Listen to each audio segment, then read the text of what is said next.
The little boy was shaking. His breathing was fast, panicked, like the world was closing in on him. Bright lights buzzed overhead. Forks clanged. Voices stacked on top of each other until it hurt. He cried out for his mother, and the room went silent. This wasn't just any room. It was a luxury restaurant in downtown Chicago. Crystal chandeliers, whispered conversations, and people who believed money could fix anything. Security stepped closer. Guests stared with disgust. A billionaire father stood frozen, powerless. And then, from the shadows near the kitchen, a waitress with aching feet, $14 in her bank account, and absolutely nothing left to lose, stepped forward and changed everything. Welcome to Radiant Story and Tales. While you are here, I want you to subscribe to the channel, like this video, and share to your loved ones. This will help us bring more interesting stories. Let me tell you about a night that changed everything. Picture this. Chicago winter, one of those fancy restaurants where even the water costs more than most people make in an hour. The kind of place where silence is golden and everyone whispers like they're in church. That's where I need you to meet someone. Her name is Grace Miller, and she's 24 years old. Grace is exhausted in a way that sleep can't fix.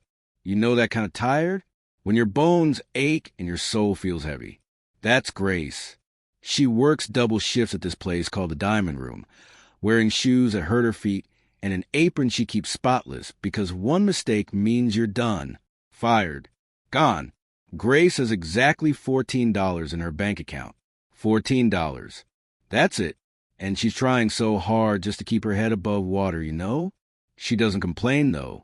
She just ties her brown hair back. So tight it gives her headaches, checks her reflection to make sure she looks perfect, and gets back to work. The manager, a mean little man named Richard, is always on her case. He's the type who finds fault in everything. Move faster, Miller, he hisses at her. Table 6 needs wine. Grace just nods and keeps going. She needs this job. She needs every penny.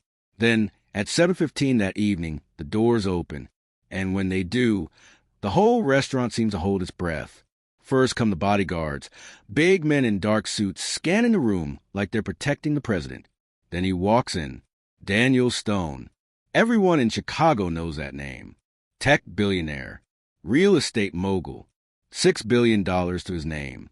He's tall, handsome in that Cold magazine cover way, wearing a suit that probably costs more than Grace makes in a year. But tonight, Daniel Stone doesn't look powerful. He looks like a man who's drowning. Holding his hand is a little boy, maybe 4 years old. His name is Noah. He's wearing a tiny suit that looks uncomfortable, and his face is red, his breathing fast and shallow. The boy is terrified. "Please, Noah," Daniel whispers, and you can hear the desperation in his voice. "Just sit down, just for an hour. Please, buddy." They sit at the center table, right in the spotlight. Grace watches from the shadows near the kitchen. She can see it in the boy's eyes. He's not being bratty. He's overwhelmed. The crystal chandeliers are too bright. The conversations are too loud. The smells are too strong. Everything is just too much for this little boy. "Don't stare," Richard snaps at Grace, shoving a tray into her hands. "Take this to table 7. And stay away from Mr. Stone's table. Only I serve him. Understand?" Grace nods, but she keeps one ear on what's happening at that center table. 10 minutes later, trouble starts. Richard brings out this fancy appetizer with caviar and gold flakes. The boy looks at it and his voice cracks, high and scared. "I don't want it." "Noah, just eat. It's food," Daniel says, running his hand through his perfect hair. He looks so tired. "Do you want the iPad? Do you want to go home?" "I want Mommy," the boy says. The whole restaurant goes silent. See, everyone knows the story. Daniel's wife, Claire, died in a car crash 3 years ago. Little Noah was in the car when it happened. That boy saw things no child should ever see. "Mommy isn't here, Noah," Daniel says, his voice dropping low and harsh. "Stop it. You're making a scene." "No, I want Mommy." Noah sweeps his arm across the table. Glass shatters. Water spills. Orchids scatter across the floor. And then this little boy just loses it. He slides out his chair and curls up on the floor in a ball, covering his ears, rocking back and forth. He's screaming, but it's not anger. It's pure terror. A woman at the next table dabs her mouth with her napkin. "Control your child," she mutters with disgust. Daniel stands up, his face white as paper. He reaches down to grab Noah. "Get up, now. Don't touch me." Noah screams, kicking. Richard rushes over, his face purple. "Mr. Stone, I am so sorry. Perhaps we should escort the child to the car. The other guests." "I'm trying." Daniel snaps. And for just a second, Grace sees it. Real fear in this billionaire's eyes. He doesn't know what to do. He has all the money in the world, but he can't buy peace for his son. Security guards move in, their shadows falling over the crying boy on the floor. And that's when Grace does something she knows will cost her everything. She doesn't think. She just acts. She sets down her tray and walks straight into the center of that restaurant. "Stop," she says. Her voice isn't loud, but it's firm. Daniel looks up, startled. "Excuse me?" "Back off," Grace tells the security guards. Then she kneels down on that wet floor, ruining her uniform. She doesn't care. She doesn't grab at Noah. She doesn't try to shush him. She just sits there a few feet away and lowers her head to his level. "It's too loud, isn't it?" she whispers. Noah stops screaming for just a second to catch his breath. He looks at her with wet, terrified eyes. "The lights," Grace says softly, ignoring 50 pairs of eyes staring at her. "They was like angry bees. And the forks, they sound like tiny swords hitting shields. It hurts your ears, doesn't it?" Noah sniffles. His chest is heaving, but he gives a tiny nod. Grace extends her hand, palm up, but keeps it steady. She doesn't move any closer. "My name is Grace. I know a magic trick that can turn off the sound. Want to see?" Daniel just stands there frozen, his mouth open. Richard is making slashing motions across his throat, telling Grace to stop, but she ignores him. Noah nods again, just barely. "Okay," Grace whispers. She begins to hum. It's low and rhythmic, coming from deep in her chest. She taps her fingers on the floor in a slow, steady beat. 1, 2, 1, 2. "Copy me," she says softly. Noah hesitates. Then he taps his small finger on the floor. 1, 2. Grace looks up at Daniel. "He just needs someone who understands," she says, and her voice carries across that silent room. "Not discipline, not management. He needs to know he's safe." She turns back to Noah. "You're safe here, Noah. The bees are gone now." And then something beautiful happens. Noah crawls toward her. He doesn't go to his father. He crawls into the arms of this waitress in the stained apron. He buries his face in her shoulder and cries, but this time it's different. It's the soft crying of relief, of finally being understood. Grace wraps her arms around him and rocks him gently. For a moment, the whole restaurant is peaceful. Then the spell breaks. "What do you think you're doing?" Richard hisses, grabbing Grace's arm and yanking her up. Noah cries out as she's pulled away. "Get your hands off her," Daniel says, and his voice drops dangerously low. Richard freezes. "Sir, she's disturbing. She's the only person who has helped him in 6 months," Daniel says. He looks at Grace, really looks at her. He sees the frayed collar on her uniform, the tiredness in her eyes, the way his son is reaching for her hand. "I'm sorry about the mess," Grace says, pulling her arm free. "I'll clean it up."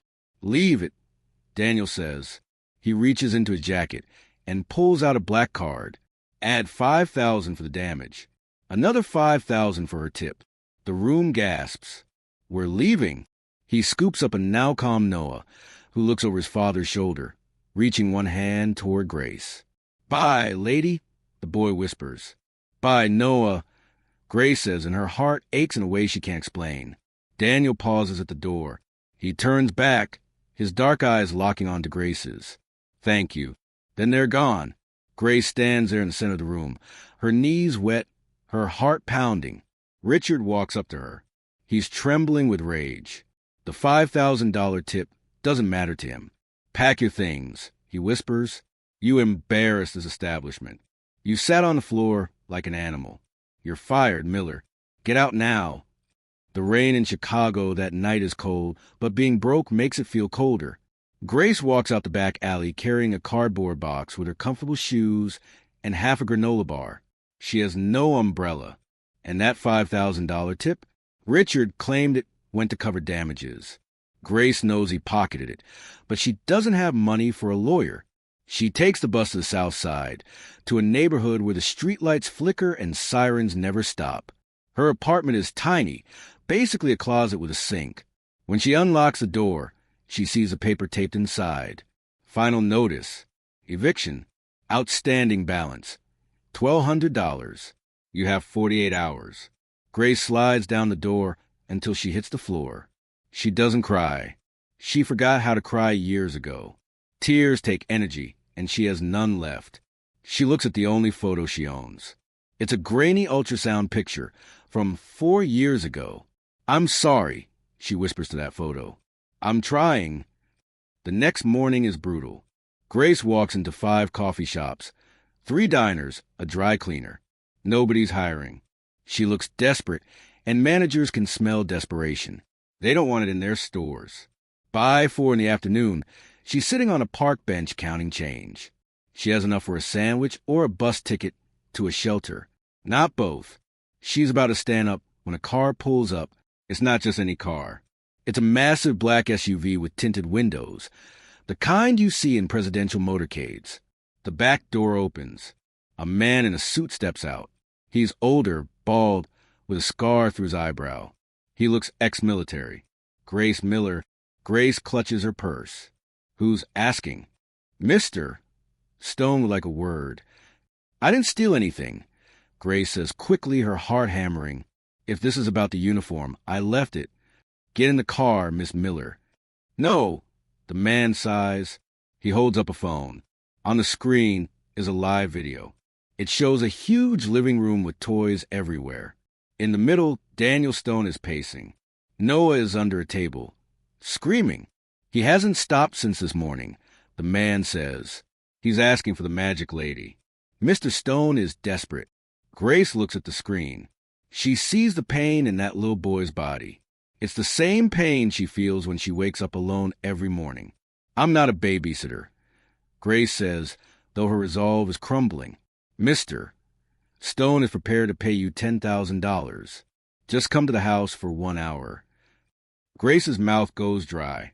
$10,000. That's rent for a year. That's a new start. 1 hour. She looks at the bus ticket in her hand. Then at the car. Okay, she says. The drive takes 30 minutes. They wind up into the hills outside Chicago, where the houses have names instead of numbers. They pull up to iron gates. The sign reads, Stone Estate. It's a fortress of stone and glass overlooking Lake Michigan. The front door opens before Grace can reach for the handle. Daniel Stone stands there. He's not wearing a suit today. He's in sweatpants and a t-shirt, unshaven and frantic. You came? He breathes, like he'd been holding his breath for hours. I heard you were having a rough day, Grace says, stepping into a foyer the size of a cathedral. Rough day? Daniel runs a hand over his face. He threw a lamp at the nanny. She quit. That's the 3rd one this month. He's in the library. I can't get him out. Grace follows the sound of whimpering. The library is magnificent with floor-to-ceiling books, but right now it's a disaster. Books are pulled off shelves. A lamp is overturned. Noah is under a heavy desk wrapped in a blanket. Grace doesn't announce herself. She walks over and sits cross-legged on the Persian rug. She doesn't look under the desk. She pulls a crinkled paper crane from her pocket. One she folded from a napkin on the bus. She sets it on the floor and flicks it with her finger, so it slides under the desk. Silence. Then a small hand reaches out and grabs a crane. It flies, Grace whispers. But only if you're quiet. Loud noises scare its wings. Noah peeks out. His face is puffy from crying. He looks at Grace, then at the crane. Magic Lady, he croaks. It's Grace, she smiles. But Magic Lady works too. Noah crawls out. He doesn't scream. He climbs into her lap and puts his head on her chest. Daniel watches from the doorway, leaning against a frame. He looks like he's seen a ghost. "How do you do that?" he asks softly. Grace strokes Noah's hair. "I listen. Adults listen to words. Kids want you to listen to the feeling." Daniel walks into the room. He looks at Grace and really sees her. The worn-out sneakers. The cheap jacket. "You were fired, weren't you?" "Because of last night." Grace doesn't look up. "It doesn't matter." "It matters to me." Daniel leans against the desk. "I looked into you." Grace Miller. High school dropout. No family. 5 different waitressing jobs in 3 years. Eviction notice filed yesterday. Grace stiffens. She gently moves Noah off her lap and stands up. "If you're done investigating my miserable life, I'd like my money so I can leave." "I don't want you to leave," Daniel says. "I'm not a charity case." "I know. You're a necessity." Daniel stands up straight. The businessman is back. "I have a company to run. I have a life I've been neglecting because I'm terrified to leave my son alone." You're the only person he responds to. "I don't know why, and frankly, I don't care." He takes a step closer. "I'm offering you a job. Live-in nanny. Salary is $100,000 a year. Full benefits. You get the guest cottage on the estate." Grace feels the room spin. "Mr. Stone." "Daniel.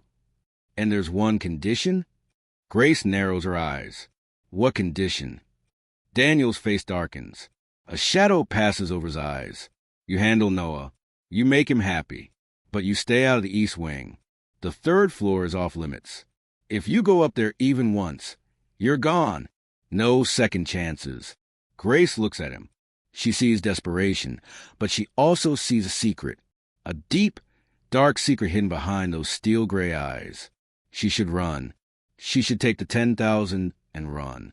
But then a small hand tugs on her jeans. She looks down. Noah is holding up the paper crane.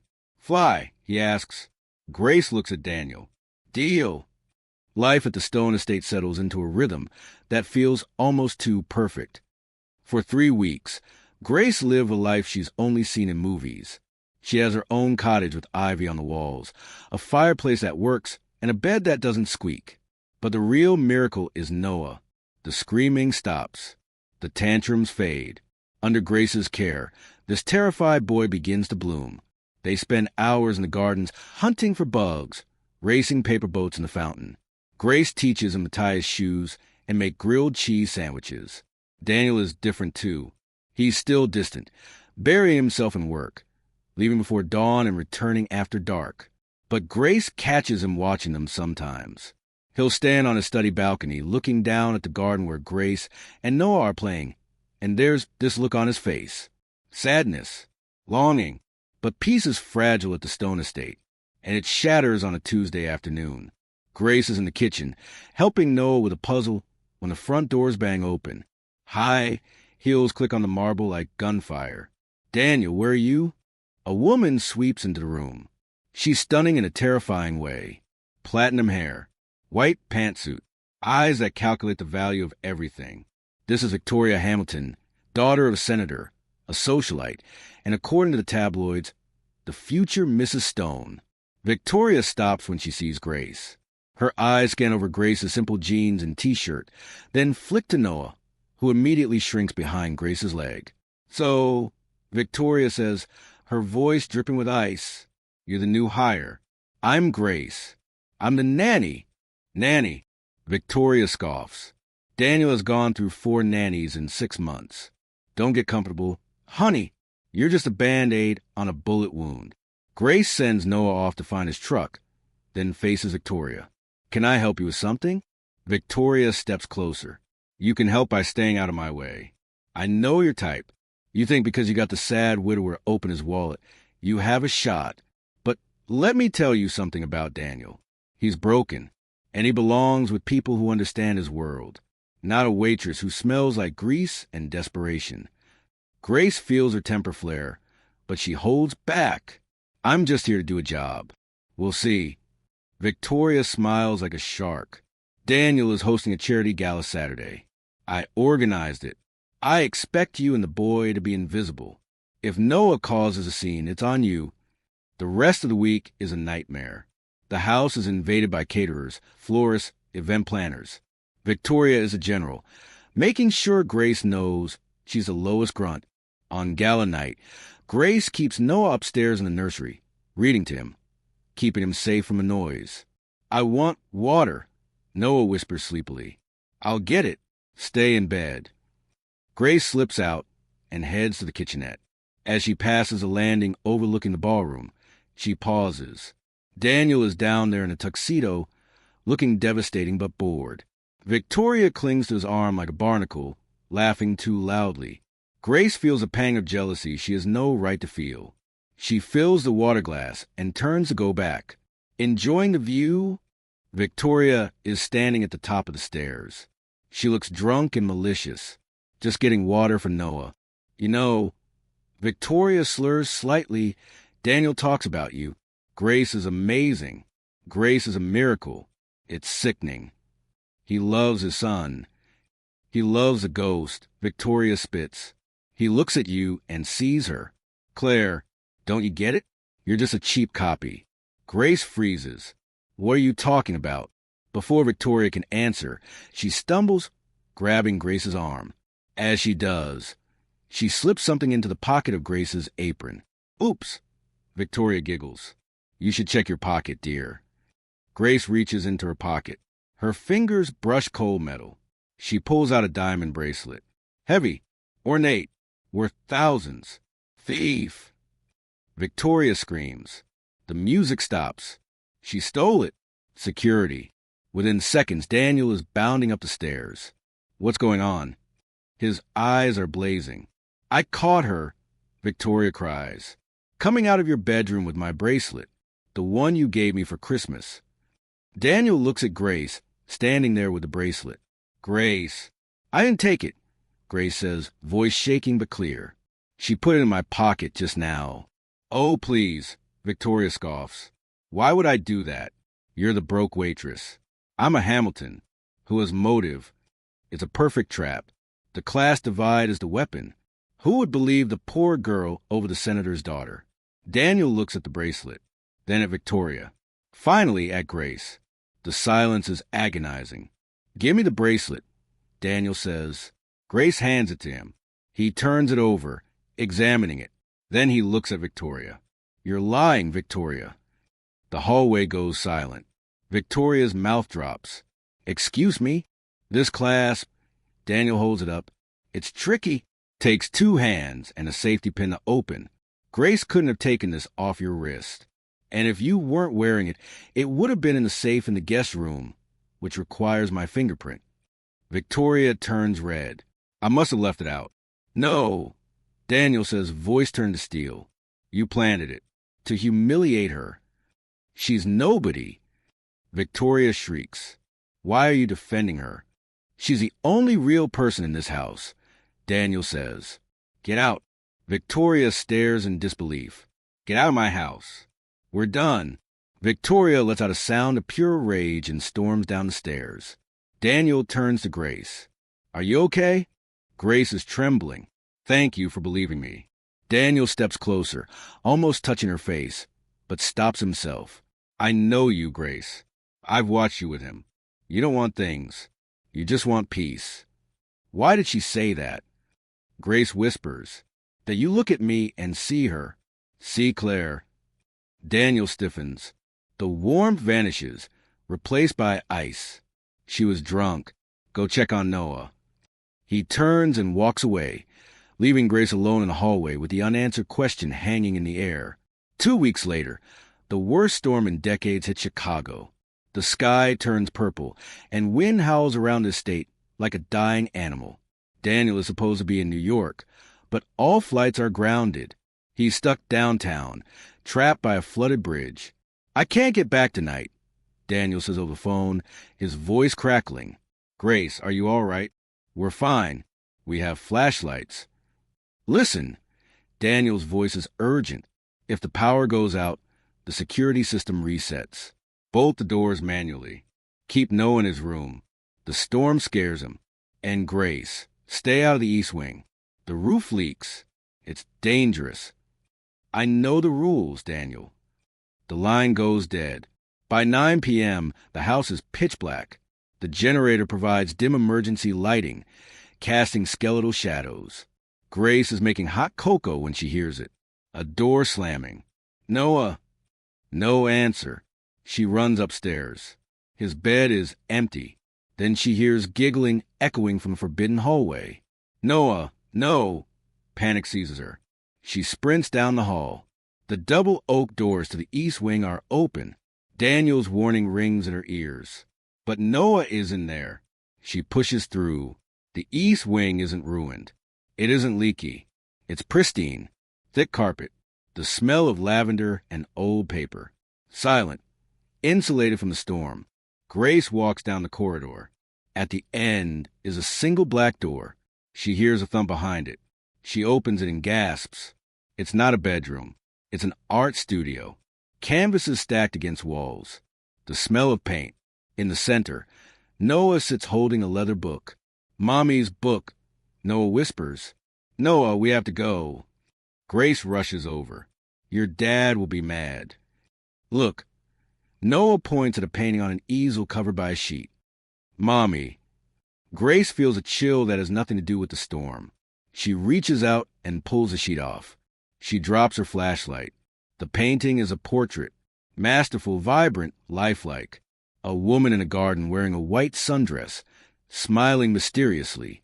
It's Grace. Not just similar. It's her. Same nose.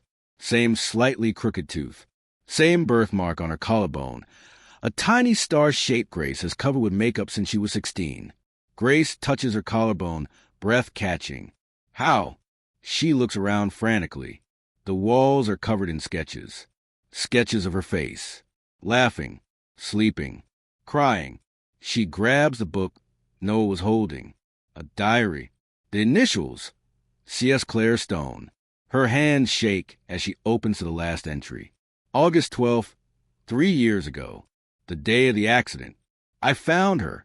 After all these years, the investigator found her. Her name is Grace Miller. Lives in Milwaukee. She doesn't know I exist. Doesn't know we were separated. Daniel tells me to leave it alone. Says bringing her here will only cause pain. But I have to know her. I have to tell her the truth about our parents. I'm driving to the city tonight. Taking Noah. I want him to meet his aunt. I'm going to bring her home. The book falls from Grace's hands. Twins.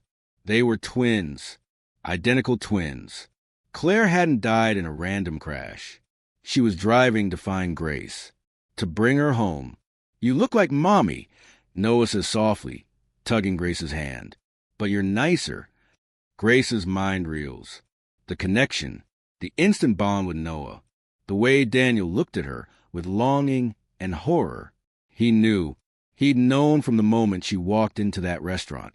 Suddenly, the lights flare on, blindingly bright. The generator kicked to full power. I told you. A deep voice booms from the doorway. Never to come in here. Grace spins. Daniel is standing there, soaking wet, water dripping onto the carpet. He drove through the flood. He came back. He's not looking at Noah. He's staring at Grace. In his hand, he holds a key. Daniel, Grace whispers, backing against the portrait. You knew. I tried to stop you, Daniel says, walking into the room. His face is unreadable, terrifyingly calm.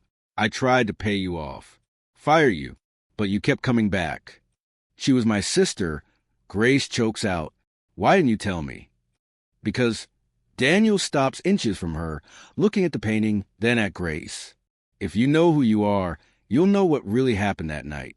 And I can't let that happen. What? Grace is confused. It was an accident. The police report was wrong, Daniel says. He picks up the diary and closes it. Claire wasn't driving to find you, Grace. She was driving away from me. The silence is heavier than the storm. You drove her away? Grace asks, voice trembling. Daniel drops into a chair, defeated. Not how you think. Someone was feeding her lies. For months, she got letters, emails, doctor photos. Evidence I was having an affair. That I was planning to institutionalize her and take Noah. She didn't tell me until the night she left. Screamed that she was taking Noah to her sister. To you, where I couldn't find them. He looks up, eyes red. I chase her car to explain. She sped up. It was raining. She took the turn on Route 41 too fast. The brakes didn't engage. Grace feels blood drain from her face. The brakes. Police ruled it weather-related. Daniel says bitterly. But I hired an investigator. He found cut marks on the brake line. Evidence disappeared from the impound before we could prove it. Someone wanted her dead, or maybe me dead, and she took the car I usually drove. Grace looks at the portrait.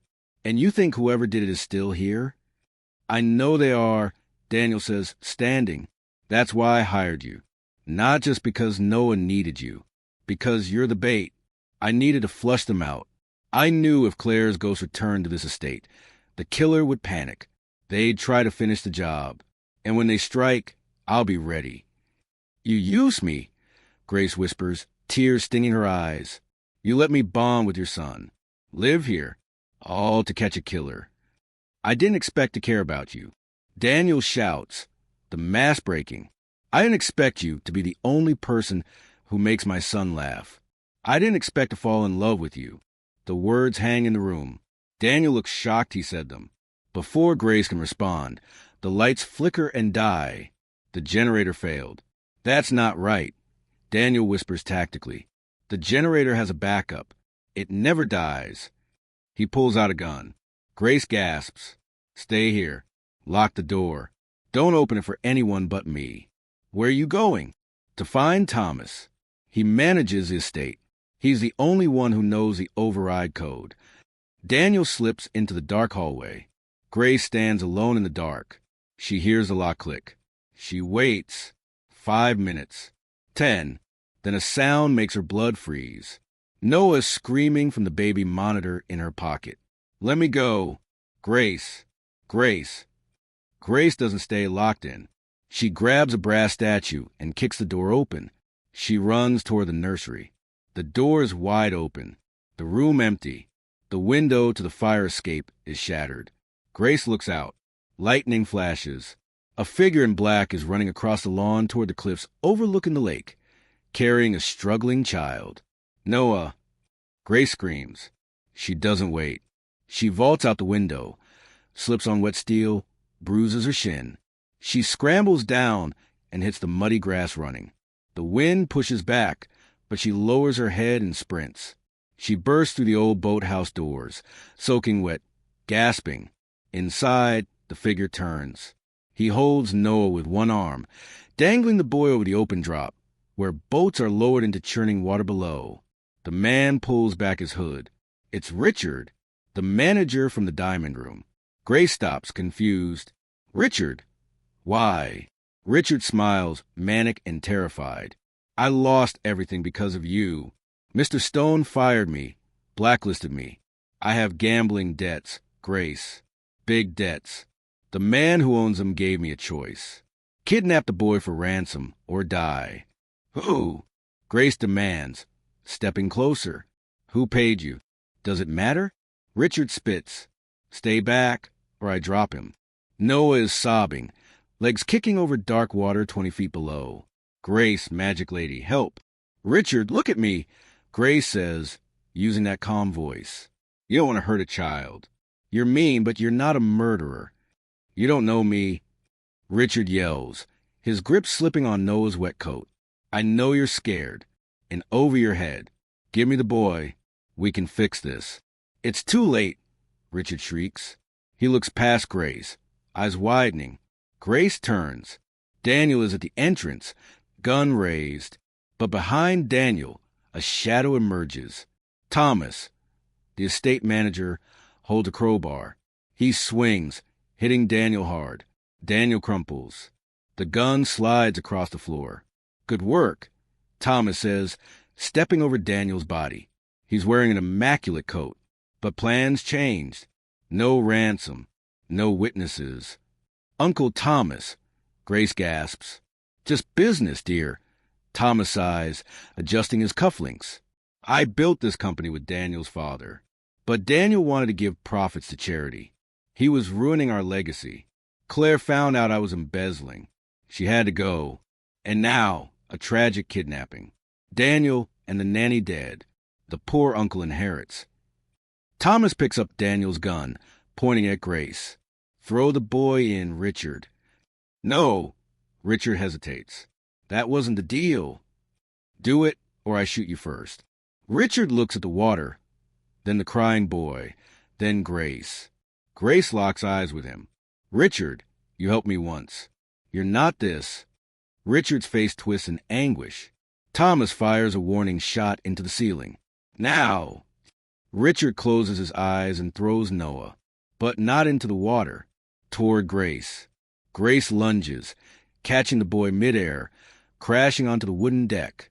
She rolls, covering Noah with her body. Traitor. Thomas aims a gun. Click.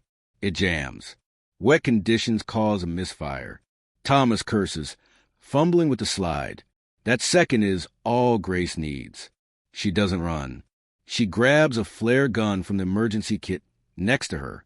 She doesn't know how to aim. She just points at Thomas's face and pulls the trigger. Blinding red light explodes.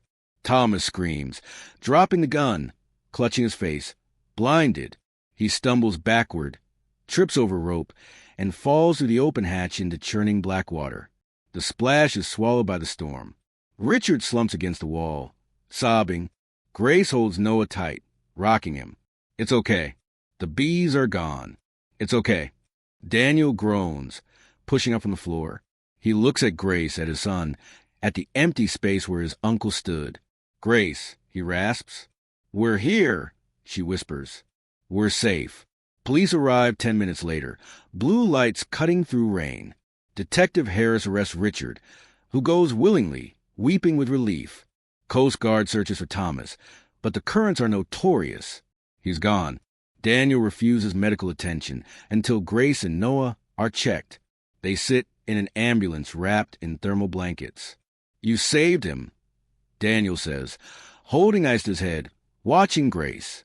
He's family, Grace says simply. Daniel takes her hand. You're family, too. We did the DNA test before the storm. The email came through while I was unconscious. 99.9% match. You're Claire's sister, Noah's aunt. He pauses, squeezing her hand. But to me, you're just Grace, the woman who saved my life and my son's life. Grace looks down at Noah, asleep on her lap, clutching the crushed paper crane. What happens now? Daniel smiles, and for the first time it reaches his eyes. Now I fire you. Grace's heart drops. What? I can't employ you as a nanny. It would be inappropriate for the woman I intend to take on a date. Grace laughs, a wet, teary laugh. A date? I don't have anything to wear.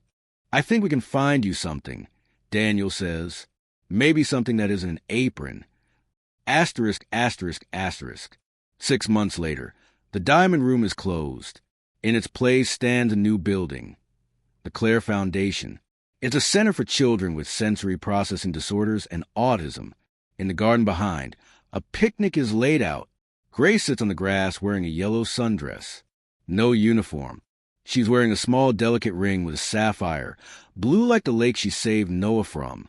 Noah runs through the grass, chasing a golden retriever named Scout. Daniel walks over with lemonade, sits beside Grace, kisses her cheek.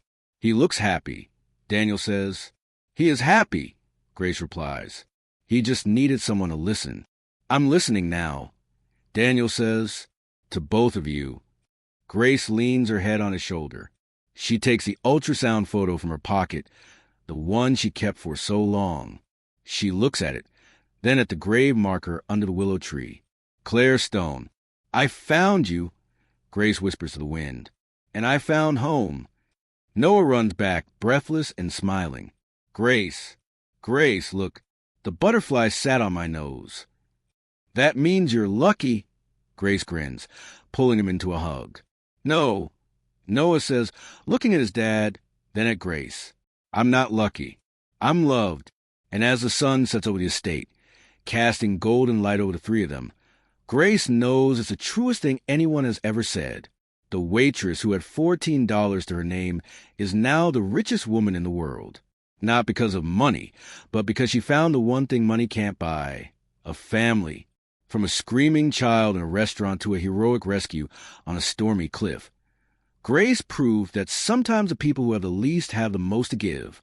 She lost her sister, but found her purpose. And Daniel learned you can't buy peace, but you can build it with love.